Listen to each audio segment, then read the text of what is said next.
오늘 본문을 가지고 경외하는 자의 모습이라는 제목으로 함께 말씀을 나누려고 합니다. 먼저 한 가지 질문을 드리면서 설교를 시작하려고 합니다. 우리 성도님들께서 보시기에는 우리가 사는 세상이 정의로운 세상인 것 같나요? 아닌 것 같나요? 고개를 흔드시는 분도 있고 맞다고 하시는 분들도 있는 것 같습니다. 얼마 전 시작된 윤석열 정부의 슬로건이 바로 공정과 상식이 통하는 세상이었습니다. 우리는 이 말을 통해 우리가 사는 세상이 공의롭지 못하고 정의롭지 않으며 상식적이지 않은 사회라는 생각이 들게 됩니다. 그래서 유명한 말 중에 이런 말이 있습니다. 유전무죄, 무전유죄. 1980년대 유행했던 이 말은 안타깝게도 아직까지 우리가 사는 사회를 잘 나타내주는 단어 중에 하나가 아닌가 하는 생각이 들게 됩니다. 하지만 성경은 우리에게 분명히 말하고 있습니다. 우리 갈라디아서 6장 7절의 말씀을 우리 다 함께 읽도록 하겠습니다. 시작. 스스로 속이지 말라. 하나님은 역십여김을 받지 아니하시나니 사람이 무엇으로 심든지 그대로 거두리라. 아멘. 사람이 악을 심으면 악을 거두고 선을 심으면 선을 거둔다는 것이 하나님께서 우리에게 알려주시는 삶의 이치라는 것입니다. 그래서 하나님께서는 이사야를 통해 계속적으로 강조하는 것이 바로 죄를 계속 심다 보면 그에 대한 심판의 열매를 우리가 거둘 수밖에 없다라는 사실입니다.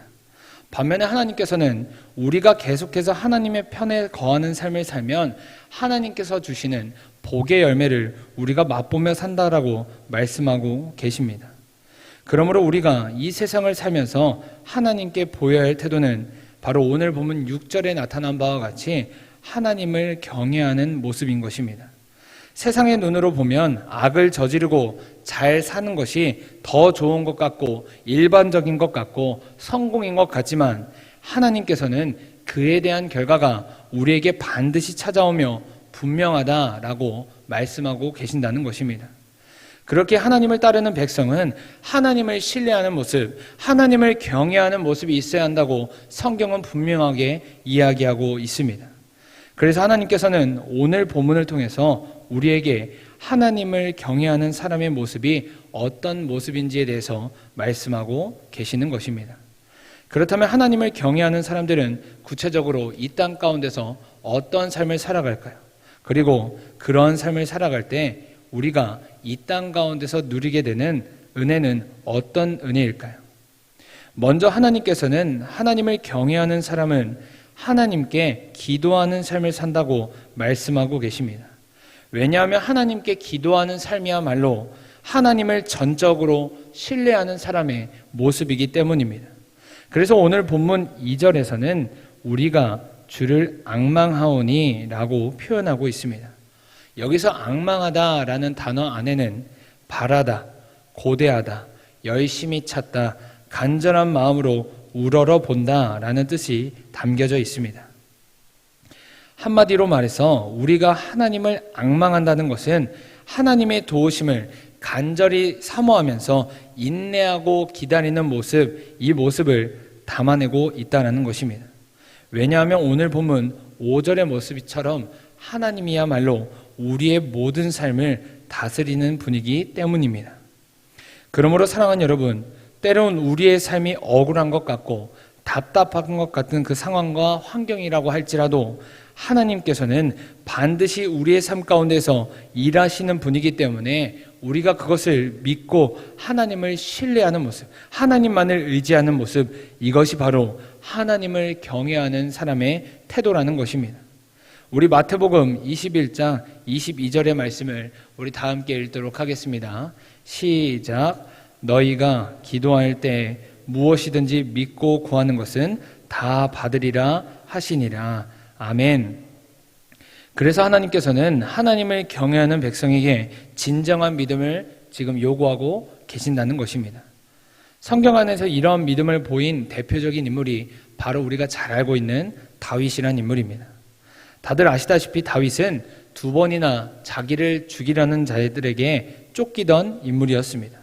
한 번은 사울 왕의 질투로 인해서 쫓겼고 두 번째는 자신의 아들인 압살롬에게 쫓기는 신세를 겪었습니다. 그런데 그때 놀랍게도 다윗이 보였던 태도는 복수를 선택하는 것이 아니라 오히려 하나님께 더욱 매달리는 모습이었습니다. 언제 죽을지도 모르는 긴박한 상황이었지만 다윗은 하나님만을 신뢰하며 나아갔습니다. 그래서 이때 다윗이 지었던 시들을 보면 당시 다윗의 그 감정이 고스란히 담겨 있습니다. 물론 다윗은 그들을 죽일 수도 있었습니다. 하지만 다윗은 자신의 힘을 의지하는 것이 아니라 하나님께서 일하실 것을 전적으로 신뢰하며 기도했다는 것입니다. 그래서 다윗은 자신이 처한 그 절망적인 상황과 좌절의 감정을 하나님께 고스란히 고백하면서도 항상 마지막에는 하나님께서 일하실 것에 대한 소망을 두며 하나님께 간절히 기도하였습니다. 우리 시편 3편 1절부터 8절까지의 말씀, 우리 길지만 다윗의 마음을 느끼면서, 다윗의 고백을 우리가 느끼면서 1절부터 8절까지의 말씀을 다 함께 읽도록 하겠습니다. 시작. 여호와여, 나의 대적이 어찌 그리 많은지요. 일어나 나를 치는 자가 많으니이다. 많은 사람이 나를 대적하여 말하기를 그는 하나님께 구원을 받지 못한다 하나이다. 여호와여, 주는 나의 방패시요 나의 영광이시요 나의 머리를 드시는 자신이이다. 내가 나의 목소리로 여호와께 부르짖으니 그의 성산에서 응답하시는도다. 내가 누워 자고 깨었으니 여호와께서 나를 붙드심이로다. 천만인이 나를 에워싸 진친다 하여도 나는 두려워하지 아니하리이다. 여호와여, 일어나소서. 나의 하나님이여, 나를 구원하소서. 주께서 나의 모든 원수의 뺨을 치시며 악인의 일을 꺾으셨나이다. 구원은 여호와께 있사오니 주의 복을 주의 백성에게 내리소서. 아멘. 이와 마찬가지로 오늘 본문 2절도 하나님의 전적인 은혜와 도우심을 구하면서 기도하는 모습을 우리에게 보여주고 있습니다. 주님이 없이는 아무것도 할 수 없습니다 라고 고백하는 모습, 나의 힘과 능력을 의지하지 않는 삶, 이것이 바로 전적으로 하나님의 도우심을 구하는 사람의 모습이며 하나님을 경외하고 하나님께 간절하게 기도하는 사람의 모습이라고 성경은 우리에게 분명히 이야기하고 있습니다. 사랑하는 여러분, 현재 우리를 살리고 있는 힘은 무엇입니까? 바라기는 우리의 입술에서 하나님만이 나를 도우시고 살리신다는 고백이 넘쳐날 수 있길 바랍니다. 다윗처럼 전적으로 하나님만을 의지하는 모습을 통하여서 우리 삶 가운데 역사하실 그 하나님을 기대하며 살아갈 수 있길 바랍니다. 두 번째로, 하나님께서는 하나님을 경외하는 사람들이 하나님의 말씀에 순종하는 모습을 살아간다고 말씀하고 계십니다. 우리 이사야 33장 15절의 말씀을 다 함께 읽도록 하겠습니다. 시작. 오직 공의롭게 행하는 자, 정직히 말하는 자, 토색한 재물을 가증히 여기는 자, 손을 흔들어 뇌물을 받지 아니하는 자, 귀를 막아 피 흘리려 꾀를 듣지 아니하는 자, 눈을 감아 악을 보지 아니하는 자. 아멘. 성경에서는 죄를 크게 4가지로 이야기합니다. 그 중에서 첫 번째와 두 번째가 바로 하나님께서 하지 말라고 말씀하셨는데 하는 것, 또한 하나님께서 하라고 말씀하셨는데 하지 않는 것이 바로 죄라고 말씀하십니다. 다시 말해서 하나님의 말씀에 순종하지 않는 것이 죄라고 성경은 우리에게 분명히 이야기하고 있다는 것입니다. 그래서 오늘 보면 15절에서 하나님께서는 순종의 모습을 우리에게 구체적으로 말씀하고 계십니다. 먼저 하나님께서는 오직 공의롭게 행하는 사람을 이야기하십니다. 여기서 공의롭게 행하는 사람은 하나님의 길을 걷는 사람, 하나님 안에 거하는 삶을 살며 하나님께서 알려주신 그 길을 걷는 사람을 뜻하고 있습니다. 두 번째로, 정직히 말하는 자는 거짓을 멀리하는 사람을 뜻하고 있습니다. 세 번째로, 토색한 재물을 가증히 여기는 자는 물질을 쫓지 않는 사람, 금보기를 돌같이 하는 사람, 이것을 의미하고 있습니다. 이어서 손을 흔들어 뇌물을 받지 아니하는 자는 부정한 삶을 살지 않는 삶, 앞과 뒤가 똑같은 사람, 이것을 의미한다는 것입니다. 그리고 귀를 막아 피 흘리려는 꾀를 듣지 않으려는 자는 세상의 기준과 방법을 쫓지 않는 삶, 세상의 가치관을 따르지 않는 사람, 이것을 의미하고 있다라는 것입니다. 그리고 마지막으로 눈을 감아 악을 보지 아니하는 자는 죄를 멀리하는 모습을 우리에게 말하고 있습니다. 그리고 하나님께서는 이와 같이 우리가 하나님의 말씀에 순종하는 삶을 살아갈 때 이 땅 가운데서 16절의 말씀처럼 은혜를 누리며 살아간다라고 말씀하고 있습니다. 우리 16절의 말씀을 우리 다 함께 읽도록 하겠습니다. 시작. 그는 높은 곳에 거하리니 견고한 바위가 그의 요새가 되며 그의 양식은 공급되고 그의 물은 끊어지지 아니하리라. 아멘. 마치 신명기 5장 10절에 나타난 바와 같이 우리가 이 세상을 살면서 하나님의 공급하심이 끊이지 않는 삶을 산다고 하나님께서는 그 삶을 누리게 하신다고 우리에게 말씀하고 계십니다. 우리 신명기 5장 10절의 말씀도 다 함께 읽도록 하겠습니다. 시작. 나를 사랑하고 내 계명을 지키는 자에게는 천대까지 은혜를 베푸느니라. 아멘. 그러므로 우리가 날마다 하나님께서 우리에게 말씀하시는 것에 순종해야 한다는 것입니다. 하나님께서 말씀하시는 것만 말하고 하나님께서 듣게 하시는 것만 듣고 하나님께서 전하게 하시는 것만 전하는 삶, 이것이 바로 하나님께 순종하는 삶이라는 것입니다. 이것을 한마디로 말하면 성령에 이끌리는 삶이라는 것입니다. 나의 감정과 생각이 앞서는 것이 아니라 하나님께서 이끄신 대로 순종하는 삶, 나에게는 옳고 좋아 보인다고 할지라도 하나님께서 인도하시는 길을 걸어가는 삶, 이것이 바로 하나님의 말씀에 순종하는 모습이며 하나님을 경외하는 자의 모습이라고 말씀하고 계십니다. 그러므로 바라기는 우리 모두가 우리를 도우시고 이끄시는 성령님만 의지하여 하나님께서 말씀하시는 것을 순종하는 삶을 살아갈 수 있길 바랍니다. 그래서 우리 모두가 하나님께서 부어주시는, 우리에게 부어주시는 그 은혜를 누려서 하나님의 공급하심을 날마다 맛볼 수 있길 간절히 원합니다. 마지막으로 하나님을 경외하는 사람은 날마다 하나님과 함께하는 모습을 보인다고 말씀하고 계십니다. 우리 이사야 33장 21절의 말씀을 우리 다 함께 읽도록 하겠습니다. 이사야 33장 21절 다 함께 읽겠습니다. 시작. 여호와는 거기에 위엄 중에 우리와 함께 계시리니 그곳에는 여러 강과 큰 호수가 있으나 노 젓는 배나 큰 배가 통행하지 못하리라. 아멘.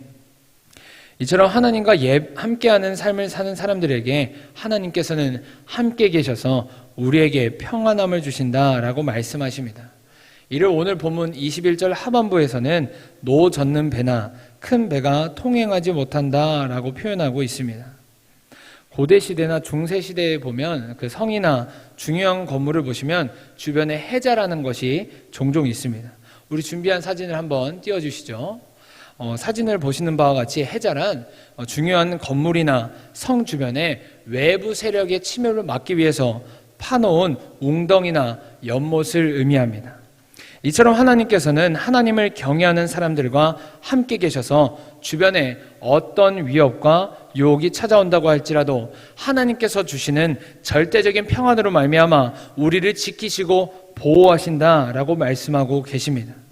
그래서 우리가 하나님께 예배를 드리고 기도하고 찬양함으로써 하나님과 교제를 나누게 되면 우리에게 첫 번째로 나타나는 증거가 바로 평안함이라는 것입니다.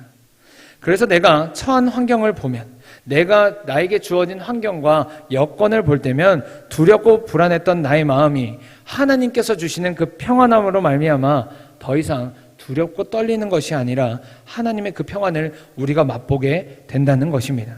이와 같은 모습을 우리는 성경에서 종종 찾아볼 수 있는데 대표적으로 창세기 28장에 등장하는 야곱이라는 인물을 통해 우리가 살펴볼 수 있습니다.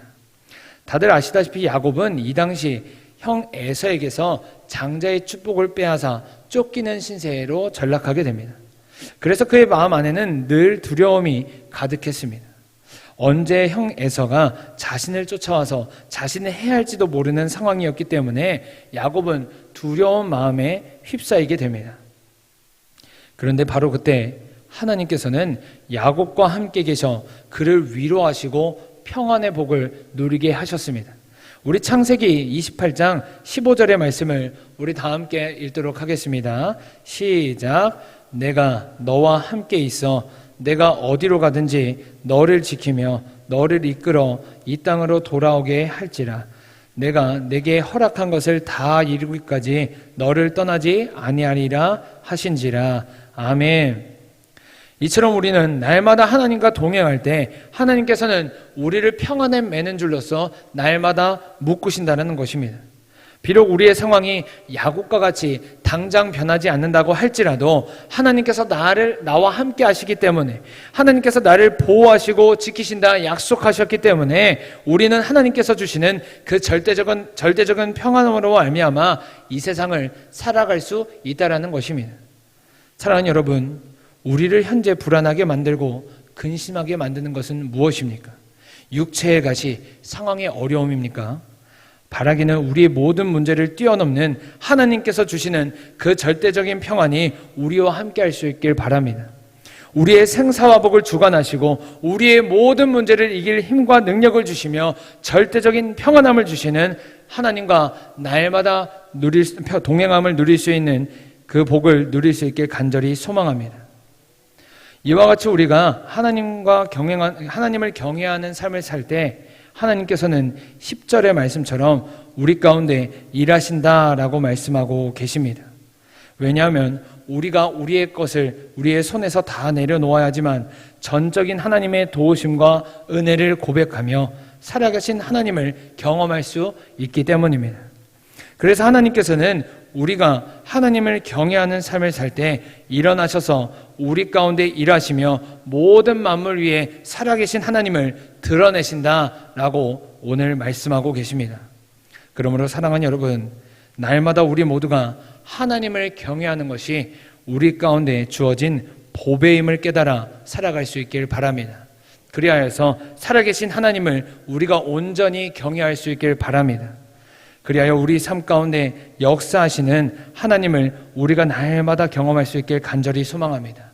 오늘 하루도 우리를 도우시고 나를 인도하시는 하나님의 은혜가 우리 삶 가운데 가득 넘치길 간절히 소망합니다.